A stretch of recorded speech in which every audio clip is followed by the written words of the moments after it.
లక్ష్మీ కటాక్షం కావాలి అని కోరుకునేటటువంటి వ్యక్తి కేవలము తన యొక్క సమర్థత చేత తాను ఒక కార్యాన్ని చాలా కష్టపడి నిర్వహిస్తే ఫలితం వచ్చేస్తుంది అనేటటువంటి మాటకి సనాతన ధర్మంలో ప్రామాణికత లేదు.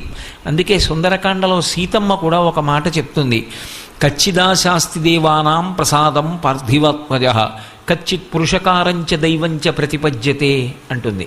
పురుషకారమునకు దైవము యొక్క సహాయము తోడు కావాలి.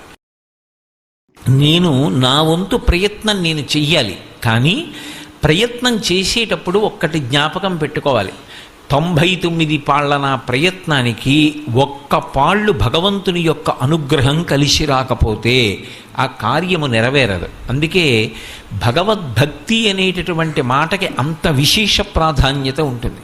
ఆ తల్లి చూపుల కలుములలీనుచు అంతా కూడా కాంతులే చెప్తారు.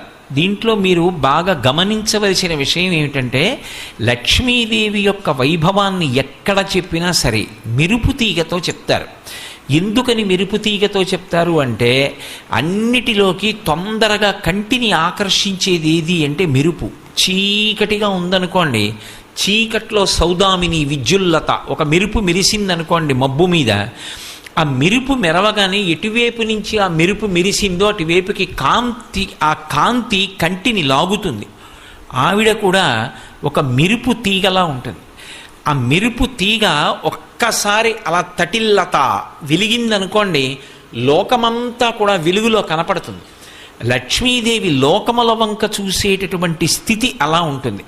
ఆవిడ కన్ను విప్పి ఒక్కసారి చూసిందనుకోండి, ఆ చూపుల చేత లోకములన్నీ బ్రతుకుతాయి.